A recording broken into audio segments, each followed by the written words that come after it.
A beautiful spring day in May ushers in the last day of school for the children in 1927 Bath, Michigan.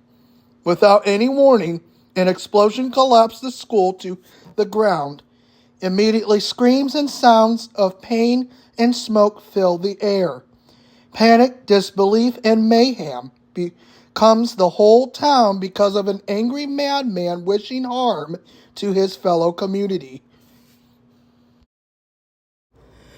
This story isn't about a madman. It's about a hero I am proud to tell about. My great uncle, Chester Lowell Sweet, was in Bath the morning of the explosions. This is a story within a story that happened 98 years ago, a tragic story that turned common people into heroes. One of the heroes in this story is my great uncle.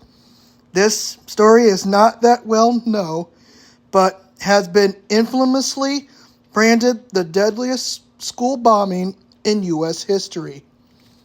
My name is Connor McCowan of Wookettville, Indiana.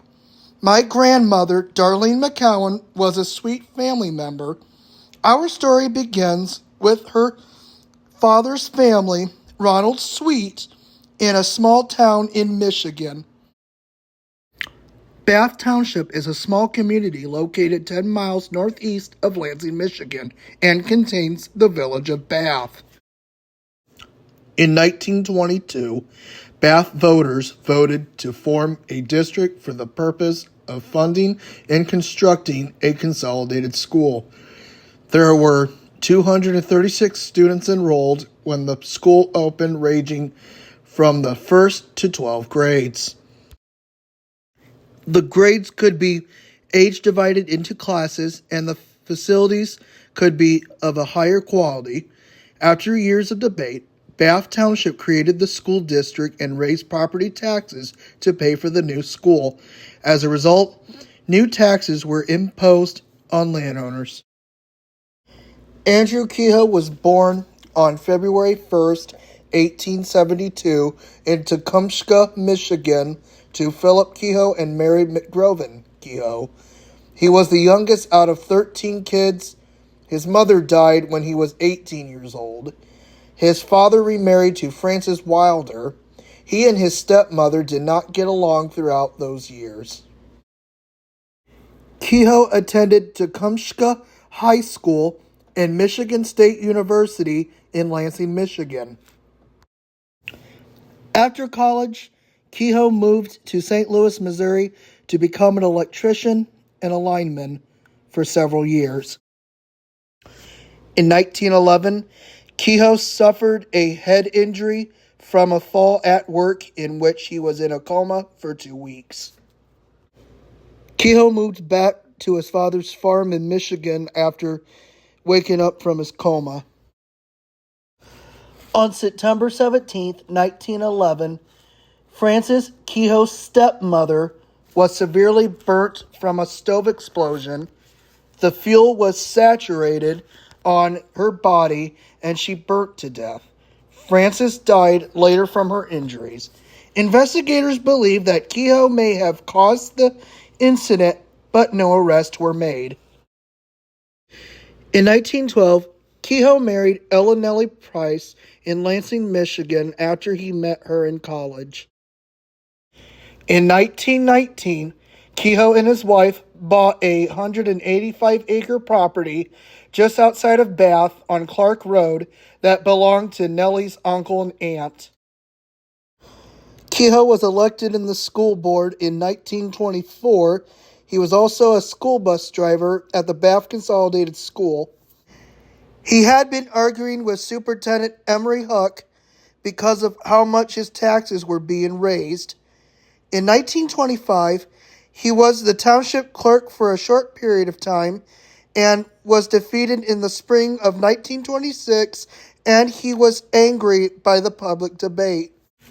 Kehoe was a maintenance handyman for the school to do electrical wiring around the school and had free access to the building during the summer vacation of 1926.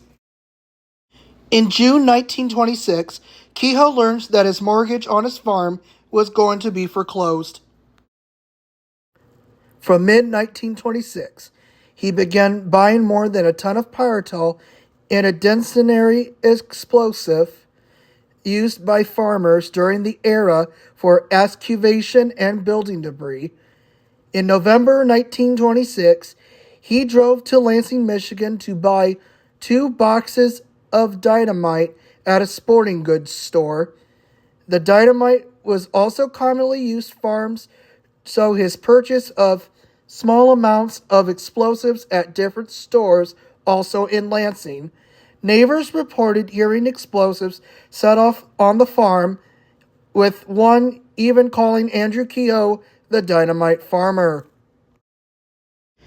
The day before the disaster, Kehoe was driving his school bus to pick up kids on the morning to start school, and after he dropped them all off, he said, "Well, kids, this is your last day."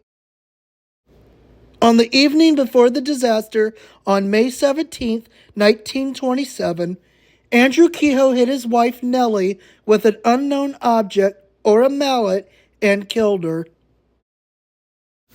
Later that night, before the disaster, he started putting firebombs in his house and farm buildings. Andrew Kehoe's wait was over. At approximately 8:45 a.m., Kehoe detonated the firebombs in his house and farm buildings. Neighbors all heard the explosion and some of the debris fly into neighbor's house. Firefighters and volunteers start rushing to the scene. A firefighter named O.H. Bush and several other men crawled through a broken window to find any survivors. The fire spread all over the living room of Kehoe's house and farm buildings. As firefighters start putting the fire out, Kehoe was leaving his house and pulled up to the scene and saw the men working. He stopped and said, "Boys, you are my friends. You better get out of here. You better head down to the school," and drove off to Bath.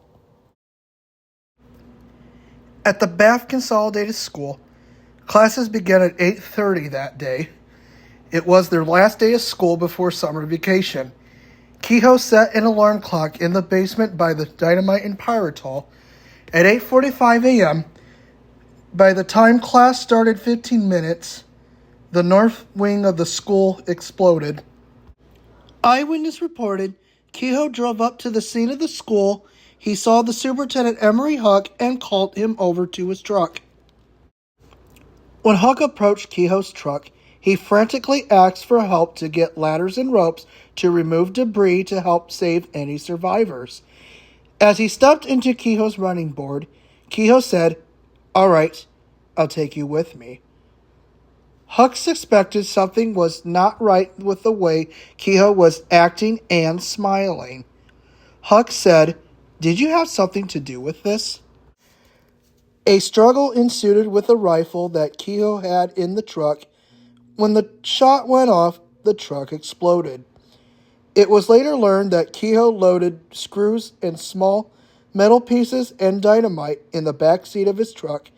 It made the explosion that much more dangerous as the metal created shrapnel, causing many more casualties. Chester was at his parents' house, Willard and Minnie Sweet.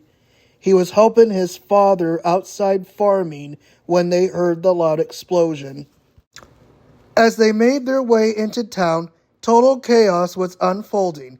People were screaming, crying, yelling, frantically trying to do anything to help. While the state police had shown up, they were very concerned that there may be more explosives deployed by Kehoe. They were very shocked to find more explosives that could see under the debris and rubble. It halted efforts to rescue any other potential survivors.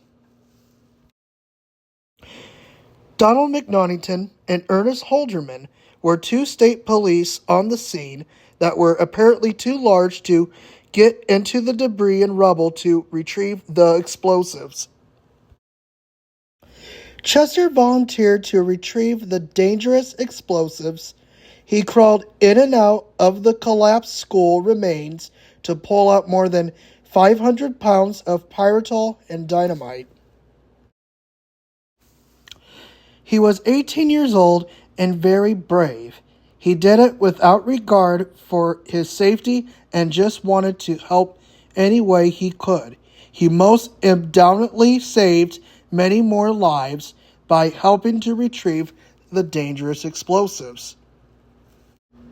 He went on to live a nice full life in Bath until 1996 at age 87. Upon his death, the Michigan State Police honored his actions with a plaque and memorial. His actions, among many others that helped that horrific day, turn ordinary people into heroes. This documentary is a tribute to my great-great-uncle's heroic effort that spring day in May 1927. I'm proud to tell his story.